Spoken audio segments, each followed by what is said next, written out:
Зима наступает. Пора удивительных, самых вкусных рецептов. Новый год на носу. Гусь, несомненно, самая новогодняя птица, потому что принято его резать тогда, когда гуси, как говорится, немного снега поедят, разжиреют. Этого зарезали чуть-чуть раньше времени, но зато в Татарстане. А еще язык, говяжий язык. Вы скажите, пожалуйста, как вы отвариваете язык? Вот мы, прежде чем варить язык, засаливаем его вместе с чесноком. Иногда на целую неделю надо переворачивать, и из языка выходит очень много влаги. После этого язык промываем как следует и отвариваем. Каким образом связаны между собой гусь и язык, узнают только те, кто будут смотреть этот ролик до самого конца. Вот гуся-то мы поругали, мол, недостаточно веса набрал. Да отличный гусь. Посмотрите, сколько жира у него было внутри. И это только половина жира. И весь этот жир нарезать и на сковородочку. В общем, если вас не удивляет сочетание говяжьего языка и гуся, смотрим дальше. Наверняка вас не удивят еще и грибы. Пока что я беру самые обыкновенные шампиньоны, но делаю с ними такое, что обычно не делает никто. Я шампиньоны пропускаю через мясорубку, да еще и вместе с луком. Ну вот и все. Полная сковородка такого луково-грибного фарша. И внутри есть сколько-то гусиного жира. Когда этот гусиный жир растопится, я не знаю. А жарить мне надо уже сейчас. Я ставлю сковородку на огонь, поливаю всю эту восхитительную смесь небольшим количеством растительного масла и накрываю крышкой. Пусть готовится. А мы пока что можем заняться гусем. Что необходимо сделать с гусем? Во-первых, его необходимо замариновать. А во-вторых, из него необходимо вынуть каркас, все вот эти кости. Понадобится маленький, но очень острый нож, а еще понадобятся ножницы, обычные кухонные ножницы. И вперед! Вооружаемся терпением и надеждой на успех. Нож. Необходимо прорезать пространство между мясом и шкурой с верхней части и каркасом, то есть хребтом и ребрышками. И вот здесь в самом начале событий обнаруживается сустав крыла, который мы аккуратненько подрезаем. Крылышко-то уж пусть остается как есть, а вот дальше все остальное потихоньку, не спеша прорезаем. И представьте себе, что на вас надет какой-то очень толстый свитер. И вот этот свитер необходимо снять с шеи. Понимаете? Шеи вниз. Вот что мы сейчас делаем с птицей. Откровенно говоря, делать эту работу одному довольно непросто. Бывает гораздо удобнее, когда кто-то поддерживает. Поэтому вы не мучайтесь, как я, а делайте эту работу вдвоем. Или, может быть, даже втроем. После того, как оба крыла отделены, гуся либо утку, да, я забыл сказать, что то же самое можно было бы приготовить и с уткой, следует усадить на подставку, которую используют для запекания птицы. Знаете, вот эта курица-космонавт, да, бывает и утка-космонавт, бывает и гусь-космонавт. Ну а теперь все спокойненько. Подрезаем аккуратно, спускаем мясо и шкуру вниз. Предвижу комментарии. Я такого готовить не стану, у меня все равно ничего не получится, но посмотреть было интересно. Дорогие мои, я сегодня такую работу тоже делаю в первый раз, но у меня есть некоторая самоуверенность. Я считаю, что у нас все обязательно получится. А что здесь сложного? Что здесь сложного? Подрезай аккуратно, не торопись никуда. Ведь за нами никто не гонится и никто не требует выполнить норму по выниманию костей из гуся. Самое неприятное, что может случиться в этом случае, это что вы возьмете, да и проткнете острием ножа шкуру. Во-первых, шкуру можно заштопать, зашить, взять нитки, да и зашить. Никакой огромной трагедии из-за этого не случится. А во-вторых, есть правило. Вот есть острие ножа, да, вот оно, и есть обух ножа. Острие ножа всегда надо прижимать к костям, а обух держать углом наружу. И не надо прилагать слишком много усилий. Нож острый, никуда не денется. прорежет постепенно. Ну и вот. А как только дело дошло до пояса, вы знаете, что надо сделать, да? Можно вот эту железку уже вытаскивать, она нам больше не понадобится. И теперь вся работа пойдет снизу. Однако, давайте заглянем в сковородку. Что там происходит? То, что у нас здесь получается, можно назвать грибной икрой. Но пока что в ней довольно много влаги. И необходимо постепенно эту влагу выпаривать. И чем меньше будет оставаться влаги, тем ниже должен быть нагрев под сковородкой, и тем чаще надо будет перемешивать смесь грибов и лука. Ох, и вкусно же у вас получится. Ну, давайте продолжаем. Здесь все то же самое. Есть какие-то косточки, пленки. Все аккуратненько прорезаем небольшим острым ножом. Хребет в районе гуски перерезать ножницами, да и все. Дальше пошли, как Бог покажет. Вот она ножка, вот он сустав. Ну и все, здесь ножом обрезаем все вокруг. Ну вот и все, свершилось чудо. Посмотрите, вот он, этот каркас. Да, правду сказать, я сам себе не верил, что у меня все получится. Ну вот есть две дырочки. Одна вот здесь, возле самого копчика, ничего не поделаешь. И другая вот здесь, на грудке. В следующий раз я такие ошибки не допущу. А у вас все получится с первого раза. Вы же видели, как надо делать. Ну вот, а все мягкое, вкусное, съедобное лежит у нас на столе и подлежит хорошему такому маринованию. Но здесь, ребята, как говорится по-русски, без полбанки не разобраться. Однако давайте сначала закончим вот эту историю с грибами. Видите, грибов и лука остается все меньше и меньше. И сейчас, пока здесь еще есть жидкость, грибы необходимо, во-первых, посолить, а во-вторых, приправить. Чем приправлять грибы-шампиньоны? Они, знаете, сильно недооцененные грибы, потому что они сейчас пахнут уже просто восхитительно. Из них испарилась лишняя влага, и это уже вкусно. Но можно сделать еще вкуснее. У меня вот здесь немного грибов, сушеных белых грибов, которые я привез из Татарстана. Гусь-то тоже из Татарстана, и грибы из Татарстана. Я только язык говяжий купил здесь, в Подмосковье. Так вот, эти сушеные грибы опустим в блендер, и нажатие волшебной кнопки превращает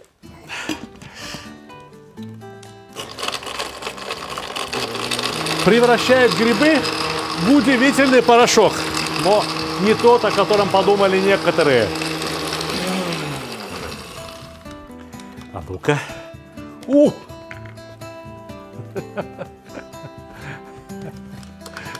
Видали? Вот он, запах грибов. Он висит в воздухе. Его потрогать можно руками. Пересыпаем. Пересыпаем к шампиньонам, в принципе, в самом конце приготовления шампиньонов. То, что это очень вкусно и ароматно, я надеюсь, никто не сомневается. Но красиво ли это? Это не очень красиво. Вы представляете, потом мы вот праздничный стол, мы разрезаем гуся, а внутри какое-то серое месиво. Мало ли чего. А вдруг у кого-то насморк? И он не может ощутить, как это вкусно пахнет. Вот для тех людей, у кого насморк и кому очень важен красивый внешний вид начинки, я насыпаю чайную ложечку куркумы. Сейчас все станет золотистым и прекрасным. Осталось только перемешать и выпарить оставшуюся воду. А после этого грибную икру следует остудить.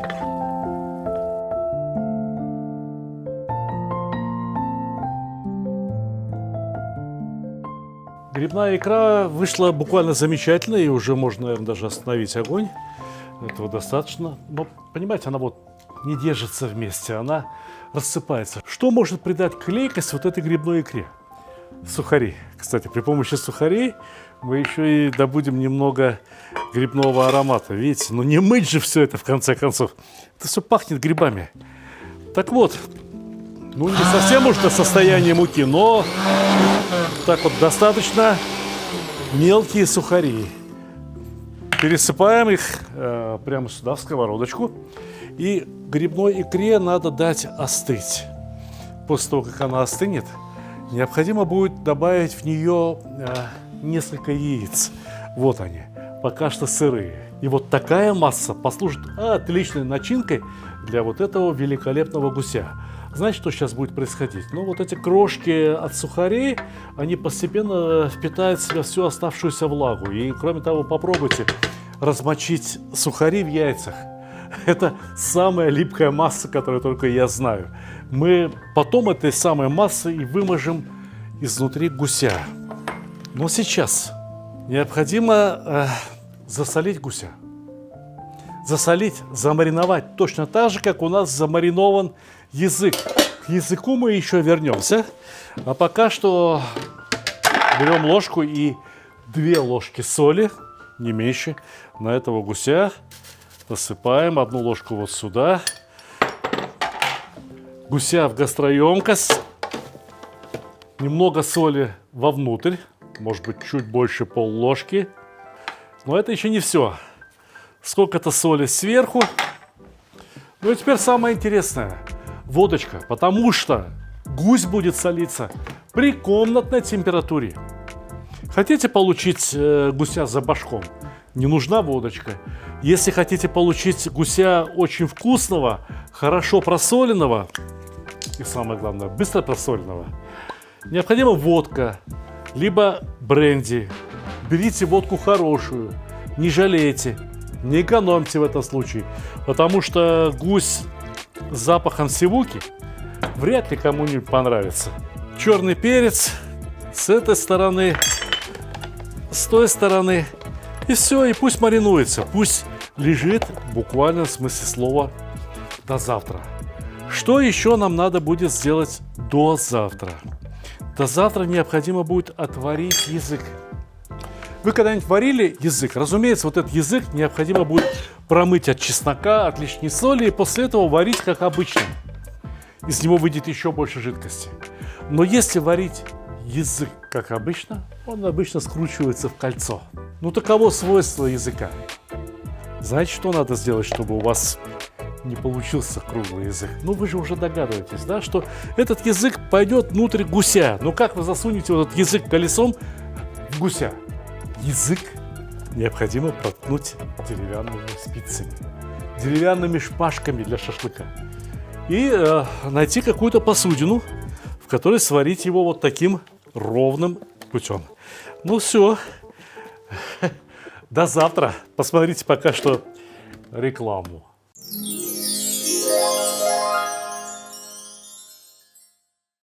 Среди песков и скал в пустыне верблюжья колючка и надписи на древних языках. О, путник!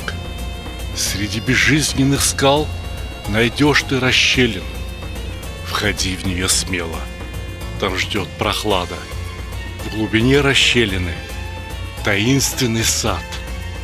В саду между скал, под сенью деревьев, найдешь бутылку зеленую и надпись «Тассай». Открываю ее смело. Вода в ней прекрасна. Утоли свою жажду. Напейся водой из предгорий Тяньшаня. Вода Тассай Эмеральд с 2001 года.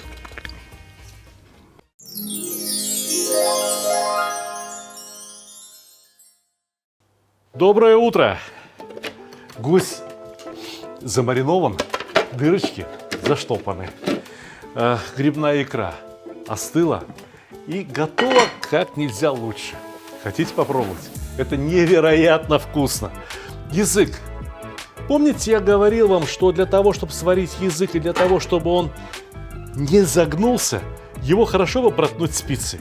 Но можно и вот такую шинку наложить. То есть здесь деревянная спица, обвязали его бечевкой и сварили. И он остался целым, как надо. Яйца. куриные яйца необходимо добавить грибную икру для вязкости. И кроме того, куриные яйца во время приготовления тоже приготовятся. Получится такой очень густой омлет с грибной икрой. Начинаем перемешивать яйца и грибную икру. Необходимо получить более-менее равномерную смесь из яиц и грибов с луком. Ну вот и все. Надеюсь, что все уместится, потому что грибной икры много, язык не маленький, и гусь тоже, впрочем, не маленький. Однако перчаточку на руку, освобождаем язык от пут, и где там гусь? Идем фаршироваться. Гусь, замаринованный при помощи соли, перца, водочки, либо возможен вариант с бренди. Уместится ли в него язык? Ну-ка. Еще как уместится. Вы помните, да, вот эти рассказы про какие-то сверхъестественные блюда, в которых перепелка вставляется в курицу, курица в гуся, гусь в барана, баран, не знаю, там, в корову, корова в верблюда. Все это не имеет никакого смысла, если косточки, ребра, каркас птицы, все остается на месте. Ну вот что, вот вы разрезали, допустим, этого барана, да, и нашли там внутри него гуся или индюка, не знаю кого еще. Гусь лучше, чем индюк. Гусь жирнее. Но что дальше? Что дальше? Кости-то мешают. А вот теперь у нас ничего не мешает. Я рукой теперь должен устроить вот что. Равномерно, более-менее равномерно распределить нижний слой грибной икры. Поверх грибной икры укладываем язык. Вот у языка получилась такая форма, как сапожок. Это такая мини-Италия. Ну да ничего. Сбоку, сверху накладываем грибную икру. В общем, если я раньше гуся уважал за то, что это очень вкусная, нежная, при этом достаточно жирная птица, что немаловажно для приготовления многих блюд, то теперь я его начинаю уважать еще и за то, что в гуся может поместиться очень много грибной икры. Можно было бы приготовить еще граммов 300-400, и все бы уместилось. Но думаю, что и так будет хорошо. Ничего страшного, мы сейчас все равномерно распределим, и будет хорошо, я вам обещаю. Ну и вот это все можно, конечно, взять, да и зашить. А можно поступить по-другому. Можно взять деревянную спицу, свежую, разумеется, не бывшую в употреблении. Не надо экономить на зубочистках. И зашить при помощи этой самой спицы. Здесь все очень просто. Протыкаем сначала одну сторону, снаружи вовнутрь. Следующий шов. Снаружи вовнутрь. Снаружи вовнутрь. Продвигаемся по сантиметрику, понемножку. Вот и все. Лишнюю грибную массу, пожалуй, что лучше убрать, потому что она все равно пригорит на поверхности гуся. А самого гуся необходимо увязать, необходимо придать ему форму того гуся, который был с самого начала. Вот, никто не узнает, что внутри костей-то нету. Сейчас, пока мы трогаем птицу, гусь внутри как бы жидкий. Но очень скоро, когда яйца прогреются, они примут форму, и гусь будет выглядеть ровно как надо. Однако, не маленький. Мой друг из Татарстана Рауф очень переживал, что гуси еще должны были 2 недели походить, и тогда бы они уж точно не поместились ни в какую гусятницу. А теперь поместился, едва-едва. Вот так. Желательно бы, конечно, чтобы ничего не упиралось в стенки. Стенки гусятницы в духовке разогреты до 210 градусов. При такой температуре мы будем испекать гуся. Будут горячими. Я сюда подложу что-нибудь. Подложу сюда, не знаю, морковку, луковицу, что-нибудь такое, чтобы шкура не горела от очень горячей стенки. И поставим в духовку примерно часа на 2,5. За это время и гусь, и начинка будут самым замечательным образом готовы. Ну что, пошли в печь? Итак, 210 градусов, 2,5 часа. С Богом!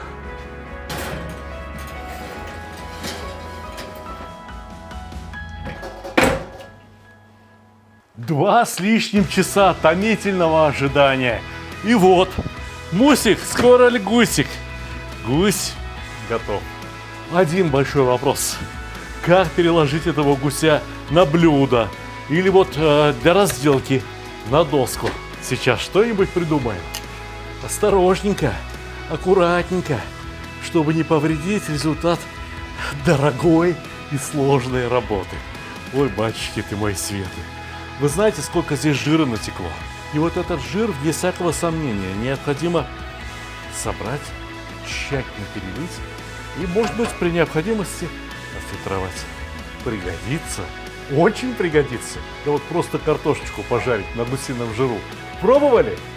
Ну все, снимаем нитки, распутываем птицу и начинаем нарезать.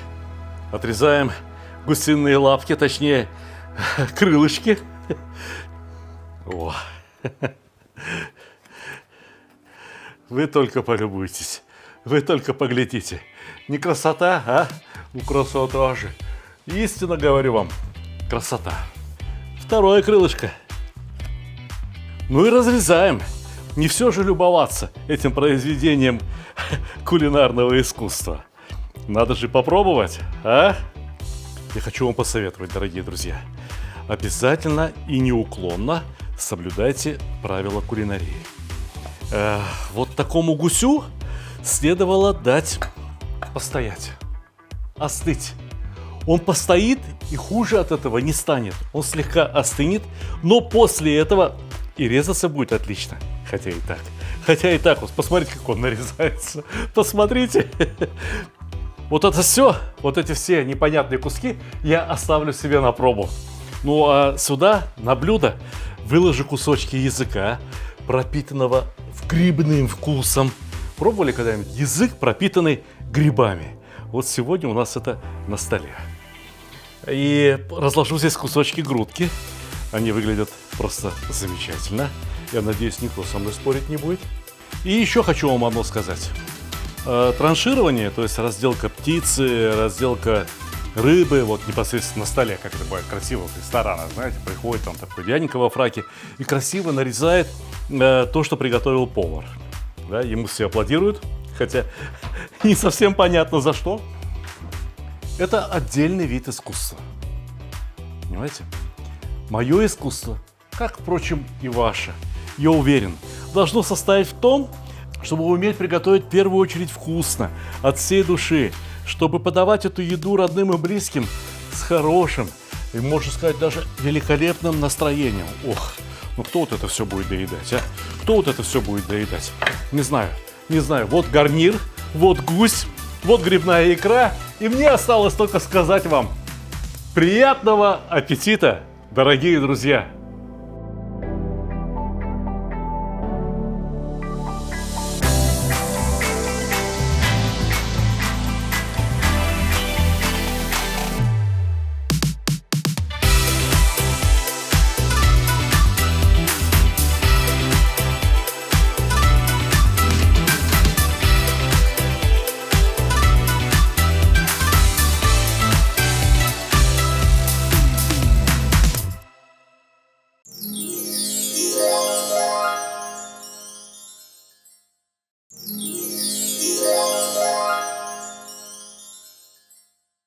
Дорогие друзья, впереди Новый год и приятные хлопоты.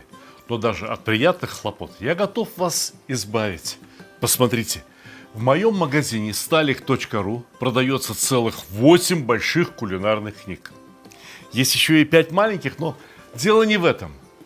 Когда вы возьмете в руки эти книги, раскроете их, вы поймете, что цена за эти книги очень недорогая. Кроме того, в нашем магазине, в связи с тем, что Новый год скоро, постоянно проходят какие-то акции. Например, можно купить 2 книжки и получить 3-ю книгу в подарок. Например, можно купить 3 другие книги и получить серьезную скидку. За 4 книжки скидка еще больше, а за 5 или 6 скидка ну просто огромная. Понимаете, делаете всего лишь навсего один заказ, в скором времени получаете одну очень хорошо, очень качественно упакованную посылку, и у всех ваших родных, близких и друзей уже есть подарки. Да еще какие шикарные. Разве это просто кулинарные книги? Это настоящее счастье. Посмотрите, какие подробнейшие рецепты. Посмотрите, какие великолепные иллюстрации. Честное слово, я очень старался, когда писал эти книги. И уверен, что они доставят вам очень много счастья и удовольствия. Заходите на мой сайт stalik.ru и заказывайте. Если у вас будут какие-то сомнения, вам обязательно помогут.